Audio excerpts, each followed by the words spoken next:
Ito ang Presidential Broadcast Service. Radyo Pilipinas. Radyo Publiko ng Bagong Pilipinas para sa Bagong Pilipino. Naghahatid ng mahahalagang balita at impormasyon na guugnay ng pamahalaan sa sambayanan. Tulay sa himpapawid ng serbisyo publiko. Radyo Pilipinas. Radyo Publiko. Ang boses ng Pangulo. Sa Iloilo, Radyo Pilipinas. 585 AM. Oras sa Radyo Pilipinas, alas 8 in punto sa aga. Nagapanguna nga balita sa syudad, sa mga banwa, sa probinsya sa Iloilo, kag kaingon ng mga probinsya. Mga pananaw sa likod sa mga balita. Inyong mabatian sa Radyo Pilipinas Iloilo News. Mga balita na magasugata sa inyong aga. Yung bantayan, yung sunod, yung tipo sa Radyo Pilipinas Iloilo News Team. Gikan sa hulot balitaan. Diretsyon sa inyong palabatian. Yari nga! Radyo Pilipinas Iloilo News.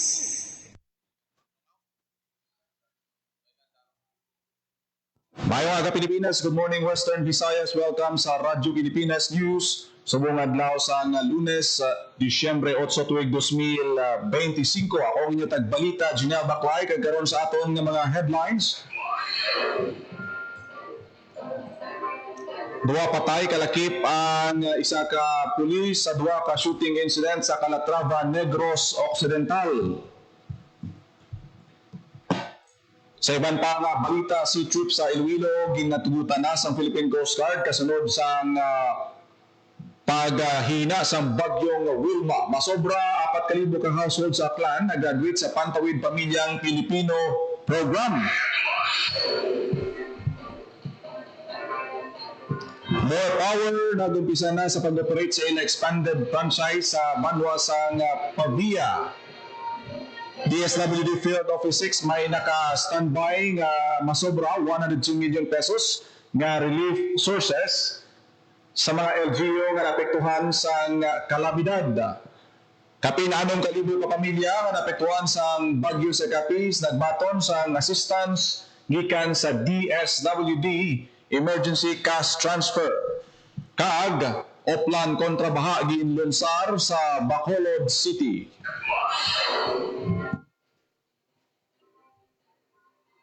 Why go, Joe?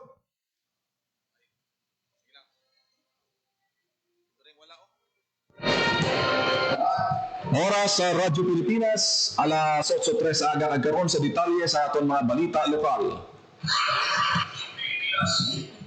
Patay ang isa ka pulis kag isa ka sibilyan sa duha ka insidente sa Banwa sa Calatrava, Negros Occidental. Ang una nga insidente natabo alas 7:50 sang aga sang gintiro ang 58 anyos nga lalaki sa anom ka armado nga mga lalaki sa duha sang ila balay sa sitio Tagda, Barangay Doles, Calatrava, San Negros Occidental. Kag gidiyon nagrespondihan sang kapulisan. Ay kaduha nga engkwentro natabo sa tunga sang First Negros Occidental Provincial Mobile Force Company kag sa mga armado nga individual sa barangay Limchaka, Calatrava. Magaserbe kung tani isang warrant of arrest ang kapulisan sa ginpaarakan sila sa mga armado nga suspetsado. Sa amo nga tion, gin-report nga missing si Police Senior Master Sergeant Romel Aguilar. Ginapatihan mga nabelding komunista ang mga armado nga lalaki nga ginakabigman nga suspect sa una nga insidente sang pagpaniro. Makaligad ang pila ka oras, may isa ka bangkay nga nasapuan sa Purok 5, Barangay Lagaan. Kag nakumpirma nga si Police Senior Master Sergeant Romel Aguilar. Ginkondena naman ni Negros Occidental Police Provincial Office Director Colonel Dennis Wenceslao ang mga pagpang-atake. Suno sa opisyal ang pagpatay kay Police Senior Master Sergeant Aguilar, hindi lamang isa ka pagpang-atake sa Philippine National Police, kundi sa man kapag tublag sa kalinong kagkataway sa komunidad. Sa nagluntad nga insidente, gidpasiguro sa opisyal nga lagson kag arestohon ang mga suspect para matagaan hustisya ang kamatayon sa ilang kaupdanan kag sibilyan. Ginatugutan na sa Philippine Coast Guard ang tanan nga sea travel sa probinsya sa Iloilo kasunod sa paglabay sa bagyong Wilma na natunaw kag nangin isa ka low pressure area kahapon nga adlaw santo sa Pag-asa Bulletin number 22. Sa pagbalik sa biyahe, ginpangabay naman sa Philippine Coast Guard ang mga biyahero kag operators nga maghalong kag mangin alerto sa ila paglayag. Nag-graduate sa Pantawid Pamilyang Pilipino Program upon 4 Peace ang 4,848 ka household gikan sa probinsya sa Aklan. Kalabanan sa mga graduates na nakalabot sa level 3 of well-being o self-sufficient category. Kagang iban nag-graduate sa programa bangod wala na sang kabataan na imonitor sa idalom sang programa. Mga panimalay gikan sa 17 ka lokal na panguluhan sa Aklan, sa diin 352 ang harin sa Altavas, 369 sa Balete, mayroon naman sang 271 sa Banwa sang Madalag, 305 sa Banga, 321 sa Batan, 182 sa Buruanga, 332 sa Ibahay, 395 sa Kalibo, 83 sa Lezo, 162 sa Libacao, 271 sa Madalag, 184 sa Makato, kag 616 sa Malay, Aklan. Nagiwat sa graduation ceremony para sa mga nag-graduate nga panimalay kung sa diin, ginpakigbahin sang pila ka graduates ang ila inagyan sa kabuhi, kapaslawan, kadalagan, kag kung paano makabulig ang 4Ps sa ila pamilya. Gin-highlight man sa mga aktibidad ang aftercare services kay hatag sa mga benepisyaryo sang lokal nga panguluhan. Formal na nga nag-umpisa ang ila operasyon sa More Electric Power Corporation sa ila expanded franchise sa Banwa sang Pavia sa probinsya sang Iloilo. Ginakabig nga historical ni More Power CEO President Joel Castro Bangudini ang labing una na may overlapping franchise ang duha ka distribution utility sa pungsod kag posible sa Southeast Asia. Kung mahibaluan, ginaprobahan sa Kongreso ang expanded franchise sang More Power sa 15 ka mga kabanwahanan. Lakip ang component city sang Pasig nga ginaserbisyuhan man sang Ileco 1, Ileco 2 kag Ileco 3. Sa kay Castro, magapahamtang na sila sa secondary line sa Pavia matapos nila nakuha ang ila Certificate of Public Convenience and Necessity o CPCN. Nakip sa ang University of St. Lasal sa Pavia sa labing unang customer nga mag-connect sa expanded franchise ang More Power. Dugang pa ni Castro, madamo na mga nag-express ang nila interest nga magpa-connect sa More Power apang kinahanglan na magsulod sa nagakaigo nga proseso. Gimpayag niya nga nagakinahanglan may kooperasyon ng Ileco agud mautod ang ilang mga existing nga linya antes makasaylo sa More Power. Nagpasalig naman siya nga hindi maapektuhan ang ilang pagserbisyo sa Iloilo City sa pag-umpisa sang ilang operasyon sa probinsya sang Iloilo. Dugang niya na mas manubo ang ilang rates sa More Power kung ikumpara sa Ileco. Radyo Pilipinas News. May nakastandby nga masobra 102 million pesos nga assistance ang DSWD Region 6 nga handa i-augment sa mga lokal nga panguluhan nga mahimo maapektuhan sa kalamidad. Sa datos sa DSWD Field Office 6, may nakastandby nga 72,000 family food packs balor 53.9 million pesos. Masobra 13,000 ri ang ready-to-eat food items balor 11.3 million pesos kag masobra 21,000 ka non-food items balor 34 milyones pesos. Magluwas sa food kag non-food items, may nakastandby man ang DSWD Field Office 6 na pondo balor 2.7 million. Samtang sandig sa datos ang regional office naglabot sa 112 ka pamilya ang apektado sa bagyong Wilma sa rehiyon kung sa diin 102 ka pamilya ang nagatiner sa evacuation center kag 5 ka pamilya nagatiner sa ilang mga himata. Sunod sa pag-asa ng isa ka low pressure area ang bagyong Wilma kahapon nga adlaw. Radyo Pilipinas News. Sa ibang pa balita, nagbaton sa cash assistance pinaagi sa emergency cash transfer sa ang DSWD ang kapin-anong kalibo ka pamilya sa kapis nga napektuhan sa bagyong Ramil.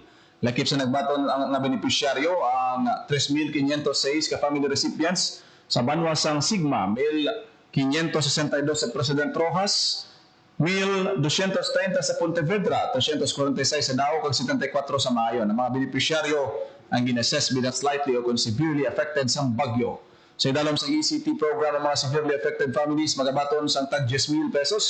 Ang slightly affected naman, magabaton sa 5,000 pesos bilang suporta sa ilang kinahanglanon.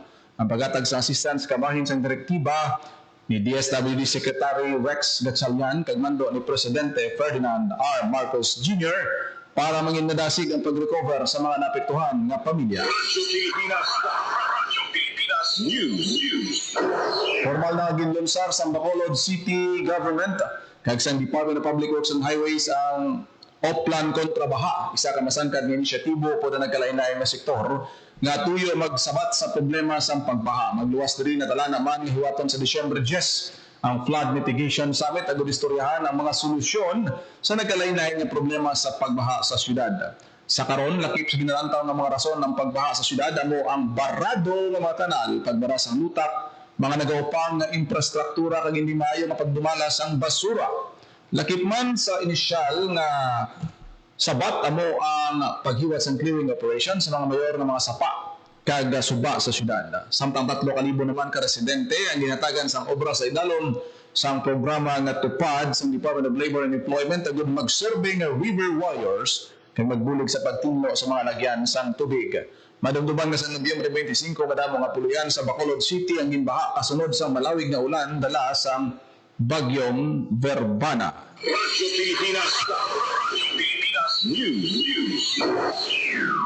Stranded ang 1,000 ka individual sa Puerto Sampantalan sa Western Visayas sa nabigad nga adlaw kasunod sa Bagyong Wilma. Apang sa karon sunod sa Maritime Safety Advisory sa Coast Guard Western Visayas, ang matamat na nga nakabalik ang mga na-stranded nga pasahero nga ginanakipan sa madamong mga truck drivers kag cargo helper. Na-stranded man ang pulo ka sea vessels kag 426 ka rolling cargos matapos suspendihon ang biyahe sa barko. Padayon ang pagmonitor sa Philippine Coast Guard sa sitwasyon sa mga puerto. News. May 5,000 kakasag ang ginbuyan sa damnaglang sa Sitio Look, Barangay Pulupinya sa Banwasang Concepcion sa probinsya sa Iloilo. Sandig sa provincial government, may arasang 4,896 ka crab instar ang ginrelease sa baybayon. Ang mga kasagin patubas ang Blue Swimming Crab Hatchery sa Provincial Agriculture sa Niso, Concepcion. Ang inisyatiba nagapakita sa padayon na pagpanikasog sa probinsya sa pagpabakod sa coastal resource management, pagpadamo sa populasyon sa lokal nga kasag kag pagsuporta sa palangabuhian sa mga mangingisda sa banwa. Radyo Pilipinas News. Ang probinsya sa Iloilo pinaagi sa Provincial Government Environment and Natural Resources Office Energy Efficiency and Conservation Desk sa pagpamuno ni Attorney Cesar Manuel Boyco Jr. ginpanguna ng pagsaulog sa 2025 National Energy Consciousness Month na may tema Energy to Everyone, bawat bahay may enerhiya.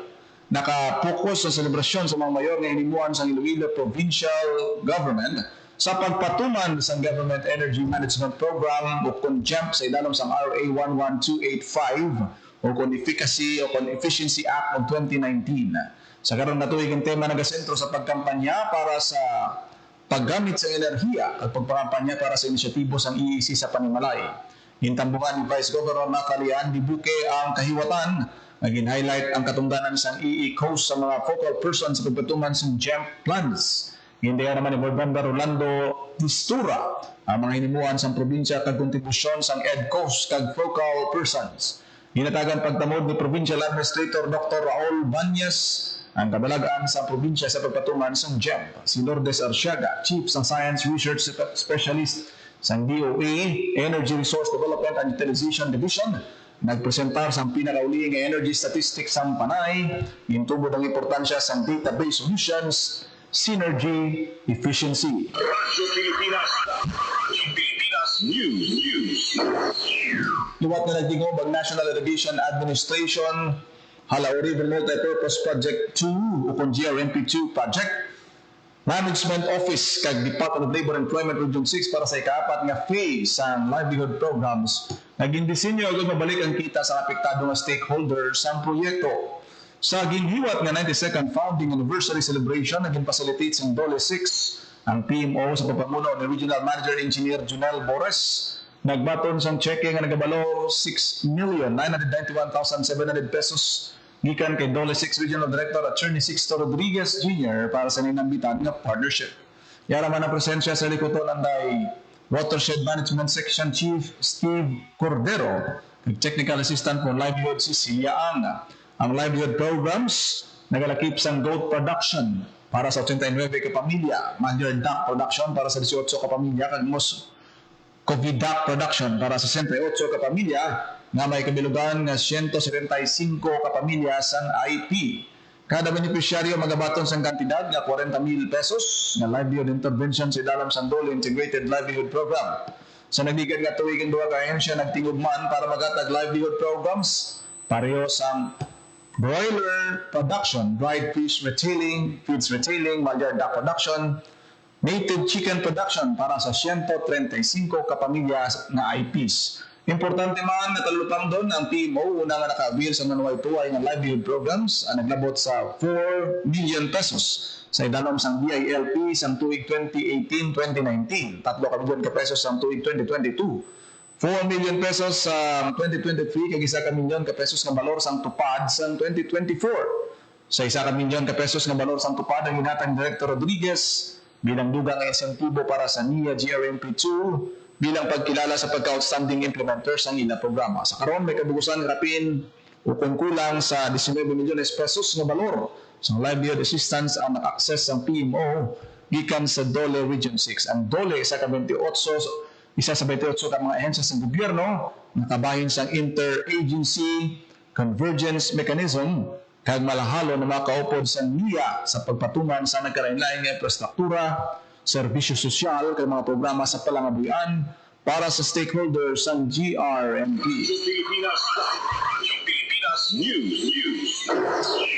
Nakumpiska sa Regional Police Drug Enforcement Unit 6 ang masobra 1.5 kilos ka shabu sa duha ka separadong operasyon sa Iloilo.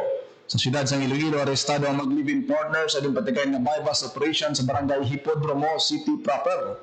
Ang mga suspect ginkilala ang Sanday alias June, 36 anyos, kag napreso sa adto bangod sa illegal na droga, kag alias Tata, 26 anyos. Mil o kon 1.2 grams ang shabu ang nakumpiska sa mga suspect. Samtang duha ka high-value target individual naman ang ginaresto sa kapulisan sa operasyon kontra droga sa Pulo, Maestra Vita Oton, Iloilo. 305 grams naman sa shabu ang nakumpiska kanday alias June, 39 anyos, residente sa Barangay Poblacion North, Oton, Iloilo, kag alias Bads, 28 anyos sa Barangay Kaingin, Lapas. Isa ka mabaskog na mensahe ang buya gipalabot sa Police Regional Office 6 sa mga nadakpan sadto nga nakagwa sa presuhan kay nagbalik sa iligal nga aktibidad. Giyon pa siguro sa PRO 6 nga hindi sila maguntat sa masangkad nga kampanya kontra iligal nga droga.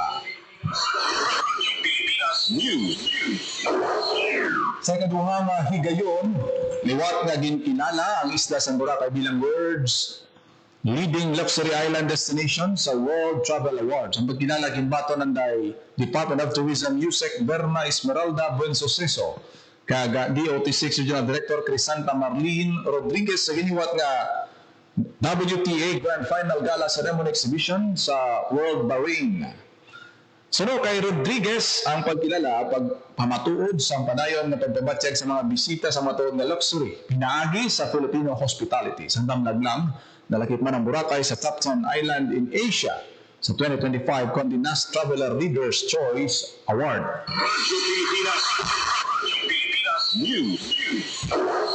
Oras sa Radyo Pilipinas, alas 8:19 sa aga.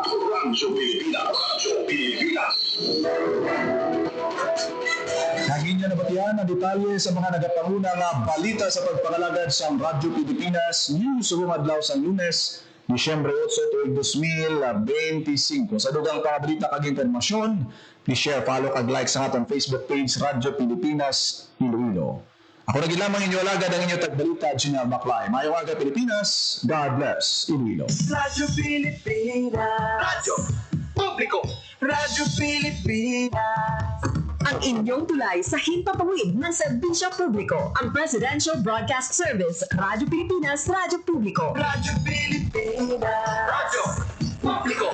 Kinilala ng pag-international at prestigyosong Asia Pacific Broadcasting Plus Awards 2025 para sa kategorya ng government streaming. Ito ay dahil sa epektibo nitong pagsasanib ng mga tradisyonal na media tulad ng telebisyon, radyo at print para masabayan ang mabilis na pag-inog ng mundo ng digital at social media tungo sa mas epektibong paghahatid ng mahahalaga at napapanahong mga impormasyon sa mamamayang Pilipino.